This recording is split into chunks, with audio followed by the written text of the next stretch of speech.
I have an emergency emoji. Yeah. First of all, a lot of respect and gratitude to you for all your teachings. Yes, mutually. Can you please help me to drop the ego? Maybe I can describe also for the people that are listening Yes. where I'm at internally.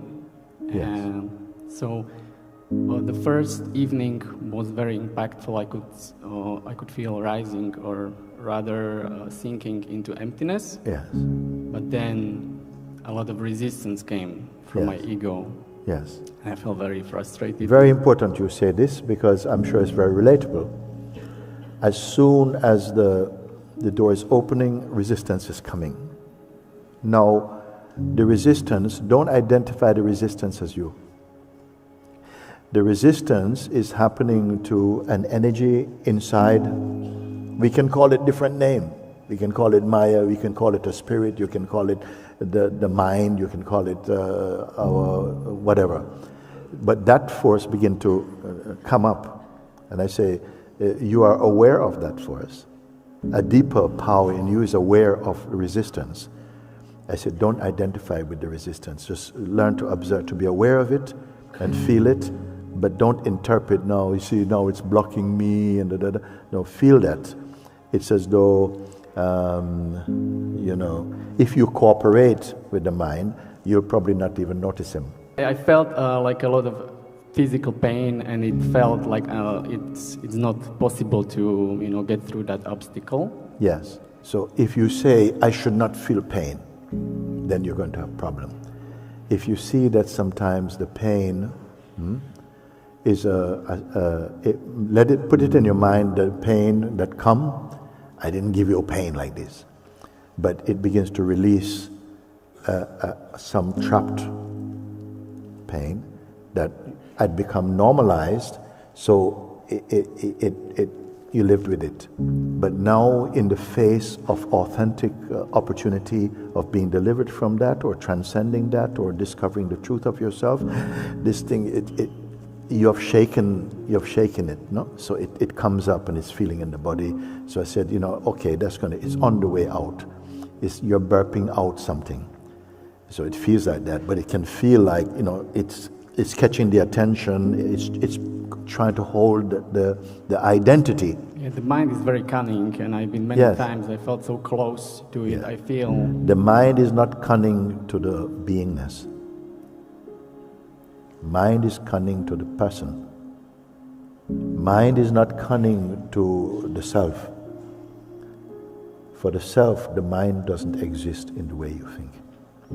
It's only to the person. It becomes a demon, a ghost. It can play like this. Because the person itself has a relationship with its own suffering. But your true self is beyond that. But because of the confusion and not realizing that, we are functioning in the identity of the person who is, getting a bit of a beating from the mind and the ego like that. I just don't want to slip back to that mind fighting. Stay in the place. Stay in the place where you are.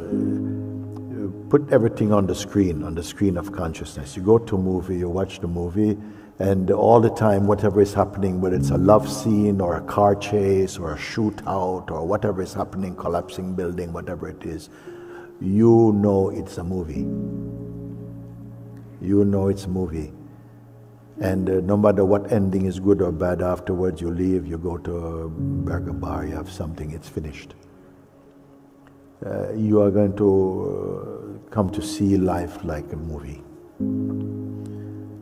You see, now some people, I remember one story was happening. There was a soap opera that's been going in England for a long, long time. I think it was called EastEnders. Everybody is watching EastEnders.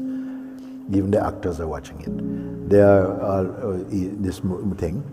And there was one character that was very unkind to his wife, always cheating, blah, blah, blah, blah. So one day, the actor of this was in supermarket shopping, And the lady walked up to him and slapped him. You horrible man. How could you do that to Sandra? He said, whoa, whoa, wait, whoa, whoa, whoa. It's a play. I am not that guy. He said, yes, you ought to be ashamed of yourself, she said.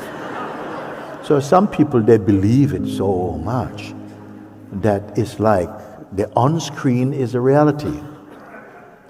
And actually, while we're living in the strong sense of personal identity, the world you see through the mind, which is a very subjective interpretation of the world.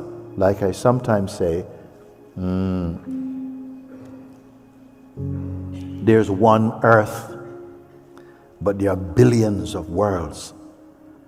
Because the world we are experiencing, we're not just experiencing the pure earth as it is, but our subjective, psychological, emotional projection, that interpretation, and suffering our own idea of it. You see, this is very important. It's like when World Cup was going, you know, you have so many commentators about each game from all different countries.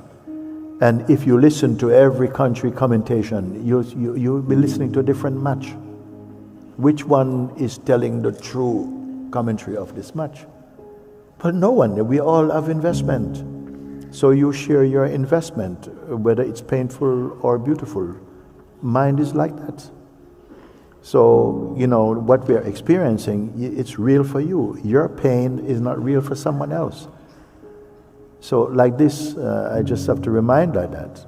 Now you say, I want to look with you, use your experiencing to show you how to come out of that. It's our association with it that keeps it appearing to be alive. Because it has some subscription. It's living on subscription. I would love to just drop it completely, the ego, and just stay in the consciousness. Yeah, well, sometimes it's not so easy to drop it. If you see it as an object, you can drop. I take this thing here, I can this thing here, drop it, drop it. Can you throw your ego like that? You see, so you have to, like faith. Faith is like a spiritual muscle you have to build, you have to exercise. And it gets stronger and stronger until a certain point when you say, no, it's gone. But if you have doubt in it, your faith is not strong enough to actually actualize the power of your faith. Doubt is like this also. We have lived a lot with doubt. And so, you know, when somebody say, drop something, you say, yeah, okay, I'll try it. Yeah. And it feels like your mind is not strong enough to drop it. But so you have the attitude, and also you have the level of suffering to feel like it's an emergency enough to at least make the effort. Then grace is also with you. Because the grace of God is in everything. It never overlooks you. So your suffering is producing more freedom enzymes in you. It's like if I say, yeah, learn to keep dropping it. You throw the monkey, he comes back on your back. Throw him in. It's on the back. Throw him in. That's on your back. You take him to the sea in a boat out. You try. God, thank you. He's on the back. So you say, well, it doesn't work. But I say, no, actually, your attitude, trust in your attitude, and also that I'm sharing with you. You have this power to say, okay, what does it mean? You're not throwing a monkey. You're just saying be detached from the monkey is more important than throwing him. Because he grows with conflict. The monkey mind grows with conflict. The more you resist, the more strong it gets. So detachment. Detachment is so powerful. Say, okay, let him stay there, but don't log into its energy. You try and see. And you see that, whoa, wait a second, if I don't feed it, because fighting is feeding it, but being detached from it, you realize, whoa, let him run, it's okay. When I'm detached, I'm more with myself. When I fight him, I'm more with him. I try not to fight, but even when I'm detaching and sinking deeper into emptiness, there's resistance coming up. It's coming up to come out. It's coming up to come out. If you have a little earthquake in the bottom of the ocean, a lot of bubbles start to come up. They don't go down. They come up. When they touch the surface, they pop and they disappear. Have this attitude. If something is coming up, grace has triggered it. It's coming up. Take this attitude. Don't identify, oh, why is this thing happening to me? And that's feeding that thing. And to drop the ego, not to feel the tension and the frustration and the pain. Does it mean that I'm still really like invested in my ego? And it's not that you're necessarily invested, but like a reflex plays, that you find that this thing is still playing like that. That's why I say detachment is so powerful. You detach and then you stay with yourself and you bear that momentariness of the pain, but it cannot grow. Detachment means it cannot grow. Fight means it gets muscle and it will fight with you. Yeah, I don't feel that I'm fighting. I just feel that I'm trying for so long. Yes. And still there is something that it's not giving. That is supporting it. I'm trying and it's not going. He loves to hear that. He's trying and I'm not going. He said, no, it doesn't matter. You stay, the power is in you. No, it's okay. I see. What does detachment mean? Detachment does mean I'm detaching myself from that. Detachment means I stay in the place of awareness, you see, and gradually, without the fight, it begins to thin away in its impact. It works. It works. That's the only thing that matters to me, to find God finally, because I think it's so exhausting. Yes. It's your time. I have you here with me, okay? About something. You'll see what I mean by that. I just see it's I believe in it. I see it's possible. Yes. Because I see people going through it, but I haven't experienced it yet. And What have you not experienced yet? the dropping of the ego and just having that. Forget about experiencing the dropping of the ego. Experience the resting in your own self. You see, if you're waiting to watch for the ego dropping, you keep showing us like, You're looking for an effect. What I meant was more like peace and not feel struggle, pain, tension. Let the pain come out. Be willing to hear it is coming out. Don't put it like, I should not feel this. Just let it come out and say, okay, I've been given a reassurance that don't give too much importance to that. It's feeding on your feeling of when it's going to happen and why does it keep coming. It's feeding it somehow. But just continue to disengage with it. Disengage. The rest of the day, even from now until our next satsang, inshallah, you just sit with this. Okay? And then maybe you can share, to come and give me a minute to report on what happened.